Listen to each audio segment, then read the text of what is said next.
Okay, welcome to this presentation, and we'll be going and talking about the pedagogical recommendations for designing inclusive courses.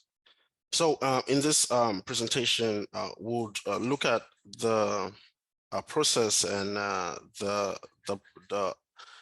procedures in which I and Dr. Kizito worked in designing inclusive courses that would help to break down barriers that may hinder learning. We would also look at the sessions that will provide participants with practical recommendations for designing inclusive learning environments, and would touch base on the online resource that contains guidelines for designing inclusive learning environments.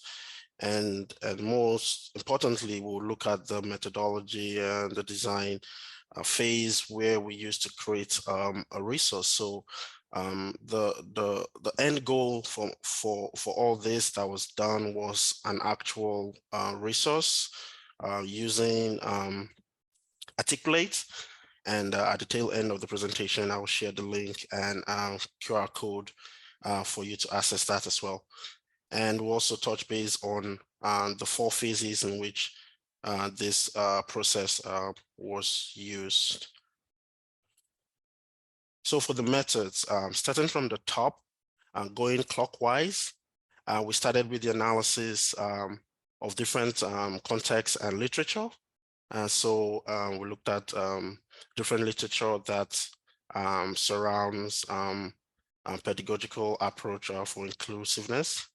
And from there, we used that, from that phase, we're able to design a framework based on the analysis from the context and literature. And from that phase, we moved on to the development of that actual guide and learning piece using Articulate Rise. And for the next final phase, which is a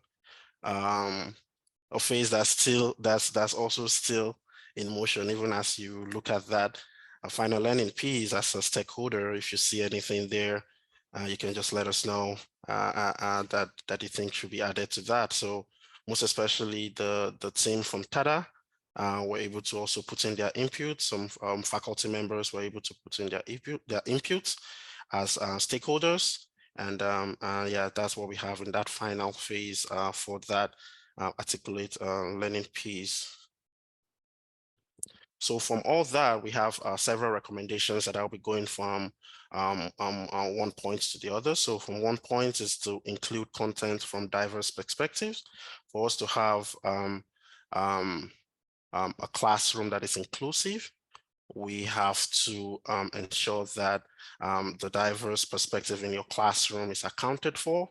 Sometimes, as we know as educators, from time to time, we know from different classes, it varies from how diverse your class can be. Some years are different from others. So it is recommended as educators to be conscious about the diverse perspectives we have to make sure that our learning content accounts for them as well. Also, the recommendation is also to strive to create a class environment where students from diverse backgrounds can share their perspective. So as an international student myself, I must say it's very important for me to feel included in the classroom, in the learning content, and show that this learning piece or this learning lesson accounted for me as well, just from a personal perspective. And so this recommendation is also very important as educators to ensure that while our classes, be it in person, online, or hybrid, we should always account to make sure that the environment is suitable for people from diverse background and perspectives, and people can share their opinions and share their points. The next recommendation is to use instructional strategies in harmony that agrees with cultural backgrounds of your students. So just as I mentioned, from year to year, usually sometimes different backgrounds come into your class, and as an educator, it's important to be able to be dynamic in that way to adjust your lessons the best way you can to include people or students from or learners from diverse cultural background. And if you need to change or some examples or scenarios that is probably offensive to some people in some backgrounds, we recommend you do that so they understand that they're being taught for. That's a recommendation. Going on to another recommendation is the lesson should be designed to accommodate a wide range of abilities. So as students or as educators, we agree and understand that different students fall under different strengths and abilities. Some people need more time, others are better with discussions, some are better with writing, and as educators and instructors, we want our students to more or less be sound in almost every aspect, but at the same time, we should make sure that our lessons are not designed one-sided and be like everybody has to do this, and we don't give opportunity for other aspects within our lesson goals and assessment. So it is recommended as a pedagogical approach to accommodate a wide range of abilities. Then also, you should provide students with opportunities to control their learning. This is more or less like a recommendation that students can have a choice, and you can, sometimes it's more work for the educator, it's more work for the instructor, but as best as you can, give opportunity for students to control their learning and give them choice and different approach. There are many classes that I've been to in the past that you have three options, and it'd be like, do you want to write a paper, or do you want to do a focus study, or different options for the student, and the students feel included in their own learning, and I think that is very important to us educators.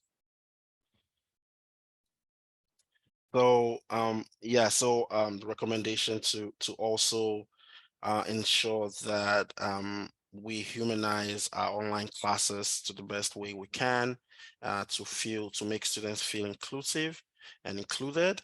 And that's very important to be able to build trust and to be able to ensure that their voices are heard, and be that they're available, and there's a structure and there's an idea for students online to say, if I send an email, or I send or I leave a voicemail, my instructor will reach out to me. I'm confident about that, and they have that belief and feeling in their classroom that is very important.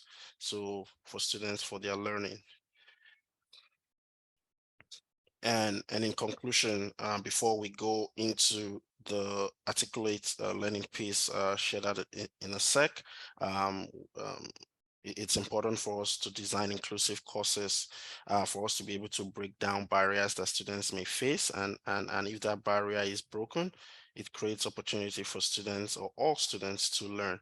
And also inclusive pedagogy is very important as an alternative approach that has potential to reduce inequalities in education and enhance opportunities for everyone to learn. So learning is for everyone in the classroom. And this recommendation and resources will assist us in designing inclusive learning environments. I hope I'm still connected. Am I still connected? Yep, you're connected. Okay. So yeah, thank you for the time, and this is the presentation.